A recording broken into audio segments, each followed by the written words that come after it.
Dans cette conversation entre François Peyotte, FP, et Bernard de Montréal, Boulevard M, ils discutent du phénomène du tantrisme et de sa popularité croissante en Occident. BDM souligne que ce ne sont pas tant les Orientaux qui sont à blâmer, mais plutôt les Occidentaux qui, par naïveté et fascination pour les sciences occultes, se laissent facilement manipuler. BDM explique que l'ésotérisme et l'occultisme ne proviennent pas tous de la lumière, et que leur origine et leurs motifs occultes peuvent être pervertis. Il rappelle également que l'homme est au cœur de cette lutte entre les forces du bien et du mal, et que l'ésotérisme peut être dangereux si on s'approche de ces sciences de manière croyante et naïve.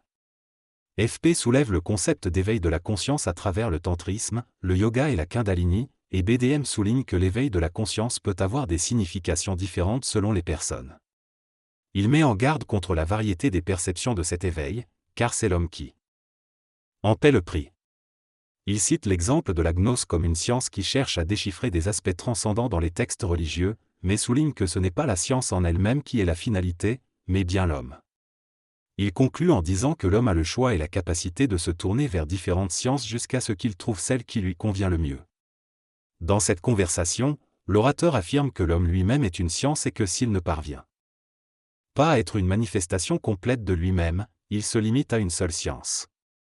Cependant, il met en garde contre le danger de se limiter à une science spécifique, car certaines sciences peuvent être extrêmement dangereuses. Il soutient que la polarité entre le bien et le mal, le vrai et le faux, doit être dépassée.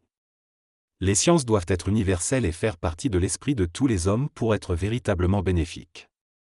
Il souligne que l'homme en général, qui n'a pas les facultés psychiques pour voir à travers les travaux scientifiques occultes et intelligents, peut être manipulé et que certaines sciences ont des origines et des conséquences dangereuses.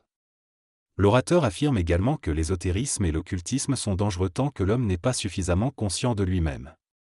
Tout en reconnaissant certaines valeurs dans certaines sciences, l'orateur met en garde contre les individus qui travaillent dans ces sciences avec une profonde ignorance de leur nature réelle.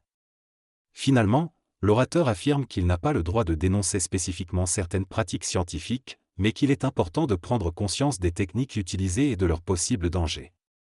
Les sciences ésotériques et occultes ont une longue histoire et étaient autrefois pratiquées par des individus extraordinaires qui avaient atteint des niveaux de conscience avancés.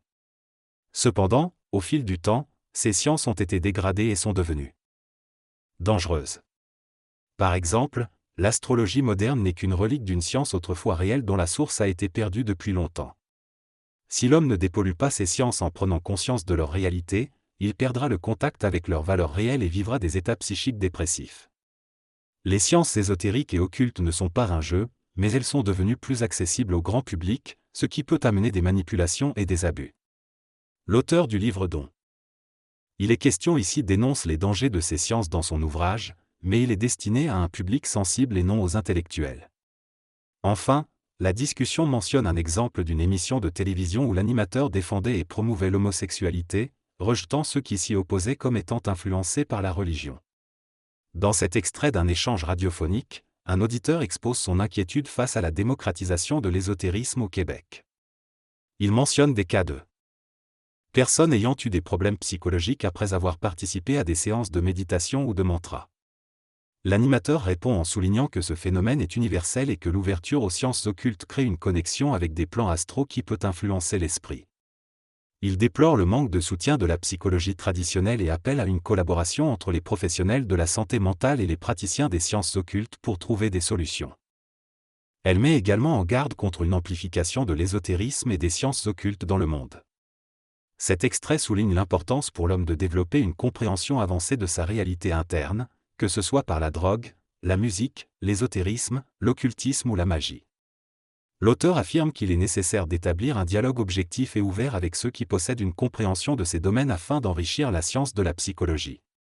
Selon l'auteur, les psychologues devront éliminer le concept d'hallucination en ce qui concerne les voix que certaines personnes entendent, et reconnaître qu'il s'agit d'un contact astral entre le cerveau humain et un monde parallèle. Il met en garde contre le risque de manipulation et de perte de libre arbitre si l'on n'approfondit pas la compréhension de ces aspects occultes et psychiques de la maladie mentale. L'auteur appelle à une compréhension plus profonde de la maladie mentale au-delà de ses symptômes, en incluant les aspects psychiques, organisationnels et occultes. Il souligne le besoin de psychologues, psychiatres et personnes familiarisées avec les sciences parallèles pour aider à comprendre ces aspects, tout en étant mentalement équilibré pour éviter de tomber dans la confusion. Il souligne également l'importance de ne pas perdre notre identité et de maintenir notre capacité à penser de manière autonome. Enfin, l'auteur exprime la nécessité de mettre en lumière ces domaines occultes pour qu'ils fassent partie intégrante des sciences de l'humanité, conduisant ainsi à la disparition de l'ésotérisme et de l'occultisme. Le texte évoque la nécessité de rassembler les différentes façons de penser afin d'enrichir la connaissance humaine. Il critique la division actuelle entre les sciences et l'occultisme, soulignant que l'ignorance persiste tant que l'on maintient des mécanismes qui limitent l'exploration de certains domaines. L'auteur insiste sur l'importance de réunir la psychologie, la physique, les mathématiques et autres sciences pour unifier le savoir de l'homme. Il met en garde contre l'exploitation des individus en quête de réponses, soulignant la nécessité d'éliminer les dangers de l'ésotérisme et de l'occultisme avec le soutien des gouvernements et des professionnels de la psychologie. Il souligne également la tendance actuelle à l'exploitation des individus dans une société matérialiste où l'échange de connaissances se fait souvent contre de l'argent. L'auteur appelle à utiliser les sciences ésotériques pour développer un équilibre entre le mental et la conscience humaine plutôt que de chercher le pouvoir. Il conclut en insistant sur la nécessité pour l'homme de reconnecter avec ses forces internes et de travailler ensemble pour progresser. Lors de cette discussion, les intervenants soulignent l'importance pour les universités de suivre un chemin plus ambitieux que le simple enseignement académique. Ils affirment que les universités doivent aller au-delà des limites actuelles de la science et se tourner vers des domaines qui pourraient devenir partie intégrante de la science universitaire dans le futur, comme la parapsychologie. Ils mentionnent que la parapsychologie est le début de la science ésotérique et occulte, et que si l'homme en comprenait toute l'étendue, il serait stupéfait. Ils affirment que l'homme occidental doit se défaire de la fascination pour l'orientalisme et réaliser que tout ce que les orientaux ont découvert, elle peut également le découvrir et même aller plus loin. La discussion aborde également la question du commerce avec les morts.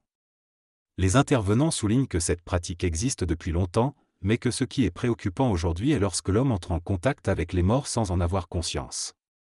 Il mentionne qu'une enquête réalisée aux États-Unis révèle que 40% des Américains avouent déjà avoir correspondu avec des défunts. Il souligne que cela dénote un niveau élevé de folie. Ils évoquent aussi le cas de Jeanne d'Arc, condamnée par l'Église pour sorcellerie malgré son statut de sainte populaire, suggérant que l'Église avait une connaissance plus approfondie que certains universitaires. Jeanne d'Arc est devenue une sainte grâce à sa contribution à la libération de la France de l'occupation anglaise. Cependant, elle a affirmé avoir entendu des voix qui lui ont demandé de prendre les armes alors qu'elle était une simple bergère. On peut se demander si elle avait vraiment besoin de quitter sa vie tranquille pour partir en guerre. Selon Boulevard M, l'Église a tendance à être prudente lorsqu'il s'agit de reconnaître les phénomènes occultes et ésotériques dans la vie des individus. Elle sait que ces forces existent et peut les utiliser pour influencer les masses. C'est pourquoi l'Église mène des études approfondies pour s'assurer de la sainteté d'une personne avant de la canoniser. Il existe des personnes qui vivent des expériences spirituelles et paranormales et créent des phénomènes qui impressionnent l'humanité. Cela a joué un rôle important dans l'évolution de la chrétienté et dans le renforcement de la morale. Cependant, il est également vrai que l'Église a parfois commis des erreurs et a pu être aveugle face à l'évolution de l'intelligence et de la volonté de l'homme. Elle ne peut pas avoir une conscience plus élevée que ses prêtres et penseurs de l'époque. Il était donc logique que l'Église ne puisse pas révéler les connaissances ésotériques qui auraient été incomprises par la masse, car cela aurait créé de la confusion. L'Église utilise de plus en plus le bon sens et se concentre sur la foi en Dieu et en Jésus-Christ, plutôt que sur des connaissances ésotériques compliquées. Il est également important de souligner que les débats sur la valeur des fonctions créatives de l'interprétation théologique de l'Église sont réservés aux spécialistes et ne sont pas destinés au grand public. Les gens ont besoin de vivre leur quotidien sans être submergés par des idées complexes. La personne qui parle défend le rôle de l'Église dans la protection de la spiritualité et des masses humaines, mais reconnaît également l'existence de ceux qui s'intéressent à l'occultisme et à l'ésotérisme en dehors de la théologie canonique. Elle affirme que l'Église doit rester accessible aux masses tandis que les initiés peuvent explorer des domaines plus ésotériques. Elle soutient que les occultistes doivent défendre les ordres établis, qui protègent le statu quo de l'humanité, pour ne pas perturber la conscience des personnes simples d'esprit. L'orateur mentionne Jeanne d'Arc et explique qu'elle a été brûlée parce qu'elle menaçait le pouvoir de l'Église en trafiquant avec des forces considérées comme sataniques ou anti-Église. Cependant, la brûlure de Jeanne d'Arc faisait également partie du plan de vie de la France. Dans cette discussion, il est mentionné que Jeanne d'Arc représente une grande conscience spirituelle et les vertus de la conscience nationale de la France. Son rôle occulte est associé à la capacité de la France à diffuser une certaine lumière en Europe. Cependant, il est souligné que si l'Inquisition n'avait pas existé en Europe, l'histoire de Jeanne d'Arc aurait peut-être été différente. L'Inquisition a créé un climat propice au fanatisme religieux, qui a également influencé l'Espagne à coloniser l'Amérique et à éliminer des millions d'indigènes. Dans une perspective plus large, cela aurait été nécessaire pour permettre l'émergence d'une nouvelle civilisation.